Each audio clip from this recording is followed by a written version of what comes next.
No matter where in the world you live, your life is affected by the ocean. But many of our oceans are sick and have been so for a while. So what's keeping them from bouncing back to full health? Well, it's partly down to not agreeing on what a healthy ocean actually looks like. That makes it hard to settle on the best course of action. But things might be changing. New science-based tools like the Ocean Health Index offer comprehensive assessments of the social, economic and environmental conditions of an ocean. Today, we will talk to Professor Ben Halpern from the University of California, Santa Barbara, who is the creator of the Ocean Health Index, and Thorsten Blenckner, a researcher at the Stockholm Resilience Centre, who with his team has developed a spin-off called the Baltic Health Index. Together we will explore what it takes to restore an ocean to a good health, and to what extent these new assessments can help us to reach our goals. My name is Susa Niiranen, and you are listening to Rethink Talks.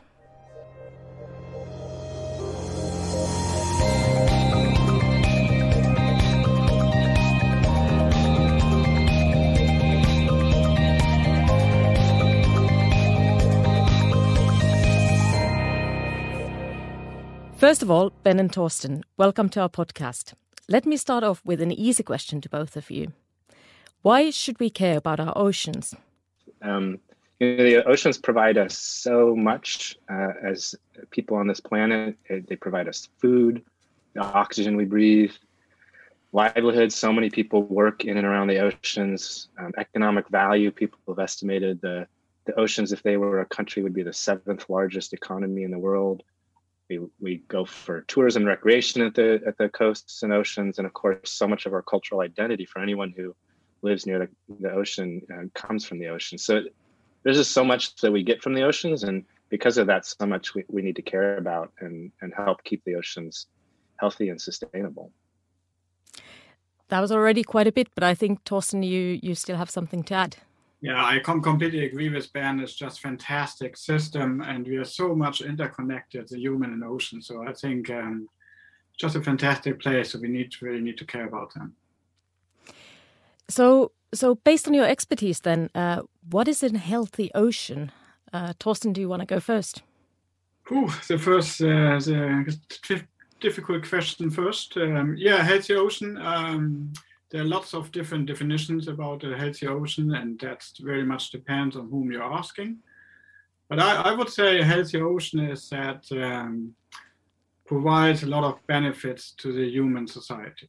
So with lots of biodiversity, a lot of different species in the water, that providing partly also food and so on to the human society. Oh, Ben, what do you think? Yeah, well, it's interesting. I mean, when I first started down the path of thinking about how to think about and measure a healthy ocean, I myself, and certainly a lot of the people I was talking with, thought about it as, it's a pristine ocean. Like a healthy ocean is one that is without any human impact. It's nature in its full glory. But as I started looking into it, you just read so much more about how governments and how people and how conservation groups think about what a healthy ocean is. And it's about people being part of the ocean. And so you can't have a healthy ocean if you don't have people part of it and enjoying it and benefiting from it. And so it really is about that connection between people and nature, and the sustainable interaction between them is really what makes for a healthy ocean. If nature isn't there, it's not healthy, but also if people aren't there, it's not healthy. So how do you see it then? Do you think there's some kind of consensus about what does a healthy ocean look like? And if not, why do you think that is so? I think there is consensus in the idea that these many things that are part of how people interact with the ocean matter. So I think people agree that if we can have healthy fish stocks, if we can have healthy coastal tourism, if we can have healthy biodiversity, if we can have healthy coastlines that are protecting themselves and our property behind them, people agree that those are the things that matter. I think where the lack of consensus may be or may lie is how important any one of those things is compared to the other. So some people are going to care more about the fisheries than they are about biodiversity, and vice versa. There's going to be other people who care more about the biodiversity than the fishing. And so figuring out how to balance those different interests and those different values for what people want from the ocean is where there, I think, is still challenge in thinking about both measuring the health of the ocean, but also managing it for a sustainable state that meets everyone's interests and needs for a healthy ocean. Yeah, I completely agree, and I think it's besides maybe the value, it's also where do you put the level to? Which kind of what's biodiversity level you need for a healthy ocean, or which contaminants level and so on. I think that's also one bit maybe where some not so much agreement is on. I think that's completely agree with Ben. There's a large agreement with we need a healthy ocean and we need these components. But then sometimes there might be different perceptions on which levels we need for that. That's such a great point, Thorsten. I'm really glad you brought it up, because it is one of the things that we found in studying this that is the most important to clarify and sometimes the most difficult to get consensus on is what is our target for any one of these different objectives. Right. And so, how many fish do you actually want to leave in the sea versus harvest to eat? How many species do you want to make sure are protected versus allowed to maybe become threatened by extinction? How many jobs do you want to make sure are there in coastal areas? These are all really important questions, and people have very different views on that. And those differences can translate into very different types of actions or policies that you might take, or even views of how healthy an ocean is. It's really a fundamental part of it, and probably where some of the biggest disagreement still lies in terms of what we are trying to achieve with healthy oceans. So before we go into any more details, Ben, could you tell us about the story behind the Ocean Health Index? It has become quite a widely applied approach to measure ocean health nowadays. What is it about? About 12, 13 years ago now, so a while ago, a bunch of folks, myself included, were trying to think through how do you measure whether you've achieved a healthy ocean. This is what we're talking about right here. And can we do it in a way that isn't a jumble of hundreds of different types of data, pieces of information? Can we get it boiled down to something that's manageable to measure and easy to communicate to people?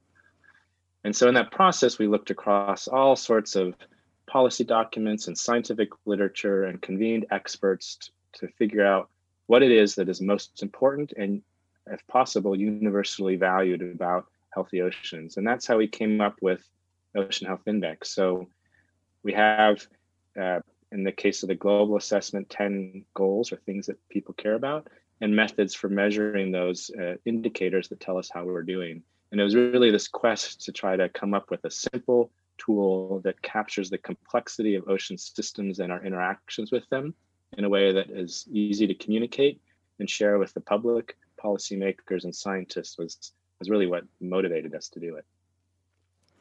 And maybe you can say a couple of words. What goals do you include as an example, and maybe what oceans have you applied the index on so far? Yeah, so like I said, there are 10 of the goals that we focused on for the global assessment. We weren't aiming for 10, it just happened to be what emerged from the synthesis that we did. But these are things like food provision from wild-caught fisheries or aquaculture, or healthy biodiversity from species and habitats, carbon storage to help mitigate against climate change, livelihoods and economies, this important role that coastal economies play in the way that people interact with the oceans, tourism and recreation, cultural identity that comes from sense of place, and so on. So it's not just conservation goals by any means. It's goals about how people interact with and benefit from the ocean, and how we make sure those are pursued in a sustainable way. So that's what we did at the global assessment. But by design, the framework is flexible to any particular location, both in what are the things that people care about and how do you measure them and what data are available. So a particular location may only have 9 goals, or it might have 12 goals, depending on what people think is most important for a particular place.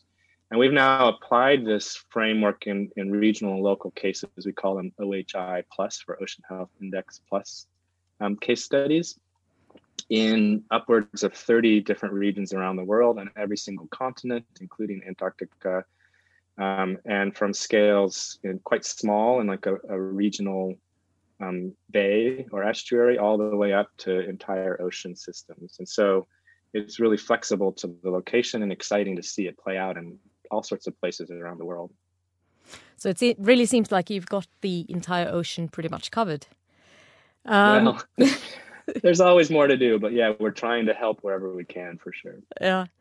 And if you could mention maybe one or two key findings. You've done this for many years now. You have many systems you worked with, as well as the global assessment. Could you pinpoint one or two main findings from your research?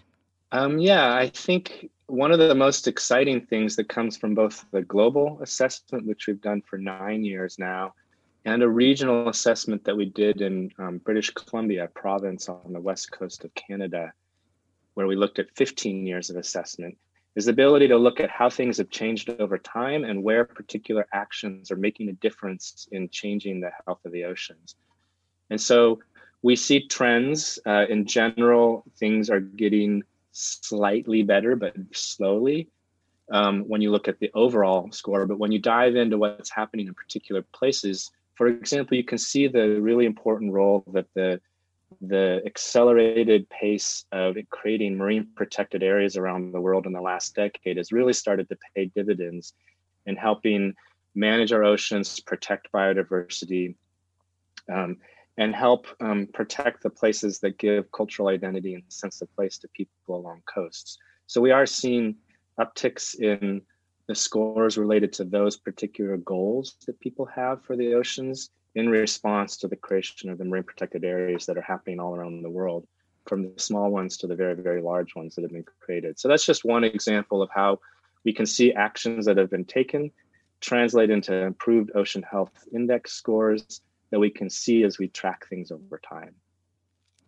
Thanks. So if we then take a deep dive into one of the regional assessments, Thorsten, in 2020, what I also understand was after quite a few years of work on it, you launched the Baltic Health Index, which is a regional application of the Ocean Health Index. Why do you see this was needed for the Baltic Sea, which is quite a well-studied system to begin with? Yeah, so it started actually with the fact that I was running as a network coordinator a larger project at Stockholm Resilience from a lot of different disciplines and so on, and we wanted to do something with the Baltic. Then I saw Ben's publication in 2012, and so I went over to California. I had a meeting, quite a nice coffee break actually, Ben, where we discussed if there would be a possibility to apply the OHI to the Baltic Sea. So we gathered some international experts around the Baltic Sea, and also a crew of Ben came in 2014, presented the possibility of the Baltic Health Index using this Ocean Health Index framework, and there was a lot of positive support, in particular because it deals the ocean with a kind of a socio-ecological system, so it has a human perspective in it. And there has been in the Baltic with lots of data, a lot of assessment based from a conservation point of view. But we wanted to have a comprehensive assessment using the OHI framework for the Baltic to include also other goals, as Ben already mentioned earlier, like the tourism, the livelihood economies, carbon storage, and so on. So after some years and back and forth, and I need to mention also this, which is also a great achievement with the OHI, is an open science tool. So we're using that a lot in our discussions with all the experts to constantly improving the goals. How do we calculate the different goals and so on using this open science tool? So over 6 years, actually, we developed that now, and in 2020 we published that. An online tool to present all these results. And as I understand, that tool is available for everybody to go and take a look. Yeah, exactly. So it's an open science tool, and we had a great team here. They put everything on the web, where everybody can go in there and also give even feedback on different goals, see how things have been calculated, why they have been calculated, and so on. Even the code is there and so on. So it's a fully transparent process. And you mentioned already the experts. Maybe you can elaborate a bit. Who are they, and also who are the ones who would be the target group for using this kind of index in the Baltic Sea? Right. If we start a bit in the beginning of our discussion, we said something. The value of each goal is quite important, but also the target level. So we started in the beginning of the process of the BHI to invite already quite a diverse group of people, experts for each goals, like experts in eutrophication, experts in fishing, experts in biodiversity conservation, but also economists and so on.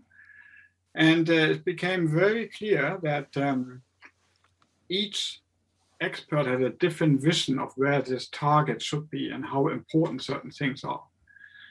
So over this long-term process, over 6 years, it was actually very, very useful process with all the different experts and also NGOs, actually management agencies, to define what's actually our common vision for the Baltic Sea.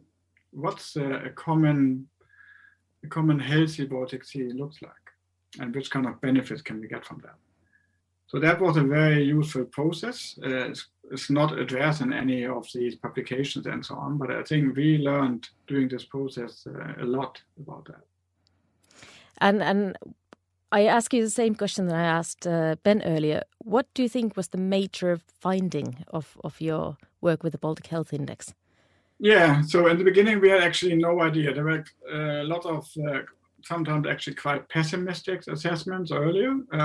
So we had, and also similar as Ben, we use it as a purely data-driven approach. So we didn't want to put any narratives or any things on it. So like this needs to be bad or this needs to be good. So it's a purely data-driven approach. And so what turned out to be good is actually quite some in the areas along the coastline, the coastal fishing is actually a positive sign there. But then we had some challenges also, and which that are, for example, marine protected areas, that there are quite some in the Baltic, but for lots of them we don't have any management plan implemented yet. And another one, which is actually quite tricky to assess, is carbon storage, because carbon storage is quite an important goal, particularly now also in these climate discussions. How much actually can the ocean store carbon and take away from the atmosphere? And therefore that goal we're still working on that intensively. But as a large assessment, it didn't show so good results yet. So how then the Ocean Health Index, for example, in practice, how can that be used or has been used already to manage our oceans? Yeah, I mean, I think there's at least 3 ways that it can be used and has been used. I mean, the first is just awareness. I think it's a really powerful communication tool for helping understand what is otherwise a lot of complexity across all these different data sets and issues and goals and things that people care about. So the general public, policymakers, even scientists can use it as a way to just understand how things are going in the health of the ocean. And then the second is for scientists in particular to help figure out what we know and don't know. Where are there opportunities to improve our understanding through better research, better data, to help improve the accuracy of the Ocean Health Index. And then the third is really to help guide policy decisions, like where are the most important and strategic places and things to do to act to improve the health of the ocean. And this is really where policymakers or conservation NGOs or others that are interested in trying to influence how we manage the oceans can use the index to guide their thinking. So, for example, in the northeast of the United States in the Gulf of Maine, we worked with the regional planning body there to incorporate the index into the development of their ocean plan. Like, what kinds of uses are they going to allow in that part of the world in the ocean? And then how are they going to assess the impact and the benefit of those actions? And so the index was applied there to tell them what the state of the ocean is and how that can guide their planning and thinking about allocation of actions. And then as they move forward, they'll repeat the assessment to track progress towards achieving those goals. So there's an example of a really policy-focused use of the index to measure status, guide action, and then track progress towards healthy oceans. And if we look into the Baltic Sea then, how do you, Thorsten, see that the Baltic Health Index could be used in practice? Yeah, so it can be used in different ways. So at the moment we had it over the entire Baltic Sea, but in 42 units. And so we presented as a whole Baltic Sea assessment with different basins. And this is complementary to the great work from HELCOM, for example, doing the holistic assessment also for the entire Baltic Sea. And can I quickly ask HELCOM? It's the Helsinki Convention. It's an international body who is important for the management of the Baltic Sea and also in relation to the European Union. So it brings all the parties together to manage the Baltic Sea. So, but for the Baltic Health Index, what we because it can be tailored also as Ben said, so it can be used for smaller units. And so at the moment we have discussions with people from Stockholm region and also from areas close to Helsinki in Finland and also in Germany to apply the Baltic Health Index to a smaller region. So using the data, using the knowledge from different stakeholders in that region, and then also defining the goals based on them. So, so the idea there is really to have that really operationally, so that we can then be calculated, and then when there are restorations in certain areas being doing, for example, in the Stockholm region, or then they could actually measure over time the progress of the improving the health as a comprehensive measure, and not only on, for example, biodiversity or the fishing or so on. So therefore, we're really hoping that for the future that the Baltic Health Index can be used in such smaller regions or local base and so on to inform management. Maybe we go back to the more large-scale issues, what has to do with the oceans. And Ben, we have just entered the UN Decade of Ocean Science. What do you see would be a realistic hope for us to have the healthy oceans globally by 2030, when the decade is about to finish? And I actually have quite a lot of hope because of the attention that is being given to them, but also the oceans are really resilient if we give them a chance, in part because we don't live in them. If we remove pressure from them, like slow down our fishing a little bit, stop altering habitat quite as much, and let them recover, they do, and often faster than we may have thought, because so far anyway, there have been relatively few extinctions in the oceans, and species are still there, and they have a chance to recover if we give them the space. And so my hope is there. I think what it will take in the coming decade is the political and public will to act on that opportunity to give the oceans the space they need to recover. And I think there seems to be accelerating interest towards doing that and progress towards making that happen. So where we'll be in 9 years, it's hard to know exactly, but I actually do truly believe we'll be in a better place than we are today in the oceans because of a lot of this trajectory that we're on right now. Yeah, I completely agree, Ben. I think it's, as you indicated, really fantastic that it's such a large commitment to improve the oceans. And I see already now a large measuring campaign coming together, so these data get accessible, which is quite important also for our calculations of the ocean health, but also models getting better and so on. So we get a better understanding of the large patterns of oceans and so on. So I think the indicate is a very important trajectory tool to get engaged in large scale ocean science and also management. And if you think specifically the Ocean Health Index or the Baltic Health Index now, how could these tools contribute to the UN Decade actually becoming a success? I have two ideas there, but I'm curious Thorsten's perspective as well. One is by pulling together all this information about where we are today in the state of ocean health globally, but in the Baltic as well, we see where there are key gaps in our understanding, where there is not enough information to really give us a good sense of how particular goals are doing relative to overall ocean health. So it helps create a blueprint for research and discovery in the coming decade that can help us improve our understanding of where the ocean is and where it's headed in terms of ocean health. And then the second thing is really helping us track progress, right? That's what it's designed to do. The index is there to tell us year to year how we are doing in achieving our goals. And so as we progress through the decade, the Ocean Health Index will help tell us how well we are achieving our goals, how much progress we're making. And then, of course, once we get to 2030, whether we've achieved those goals in the end. So I think both of those things are really valuable aspects of the Ocean Health Index towards guiding the decade of the ocean and then evaluating the success of what we try to achieve with it. A compliment from the Baltic Sea point of view. I think we see it is an area where we have lots of data.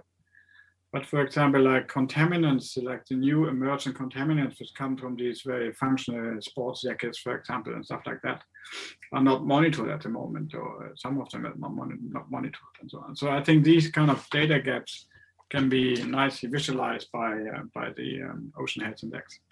But also that is that the ocean is managed, hopefully also locally or regional, using these kind of tools where you can, together with stakeholders, discuss, show how certain trends are going in these goals, is it upward trend or downward trend. So it shows already kind of an early warning signal for certain managers. So I think that's this kind of very, very positive things the Ocean Health Index can deliver. So I think it would be a very, very operational tool also, where we can improve our oceans, but also improve science and understanding of how our ocean works in a more social ecological system way. Thank you. And it really seems like the key is describing the interactions between the social and ecological, and now also adding the social aspects a bit more strongly than traditionally. Am I correct there? That's absolutely one of the strengths of the index. Yeah. So we are unfortunately heading towards the end of this podcast, but I have one final question to both of you, an important question. And maybe, Ben, you can go first. What is the most important thing you, me, and all the listeners we have can do to help our oceans? I guess I would say just to pay attention, learn and care about the oceans, right? Because there's not going to be one single simple solution, because there's not one single simple problem that's facing the oceans. So to really make a difference for the health of the ocean and the future of our interaction with the ocean, we have to care. We have to pay attention, learn about what we're doing and care about it, and use that attention and care to begin to make a difference in our own actions in our community. So that's what I would say. And Thorsten, I'm sure you have something to add. Yeah. I'm just thinking what that could be. I think absolutely this care and also enjoy the ocean. Be there, observe what's going on there. Maybe be part in citizen science project, for example, where you report maybe invasive species or stuff like that, which you see in the ocean. Make some pictures and send it to others and ask what that is. But also have a sustainable life. So reduce as much plastic, maybe be engaged. And for example, the Baltic Sea, they're quite interesting engagement where you can, a lot of people cleaning beaches from trash and stuff like that. So I think these are all things which are important. And I agree with Ben, it's not a single solution which helps there. So it's, if we all do different things, we will come to a better ocean in the future. Wise words. Ben, Thorsten, thank you so much for sharing your thoughts and insights on the ocean health, ocean sustainability today. We wish you the best of luck and really look forward to follow your work on restoring the health of our oceans. Thank you. Thank you so much. Yeah, thank you. Thanks so much, Susa. Thanks for enjoying.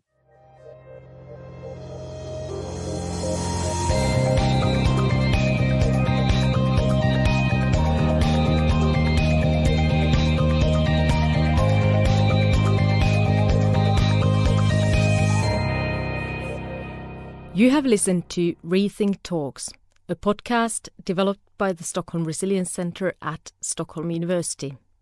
For more episodes, head over to our website rethink.earth and don't forget to subscribe.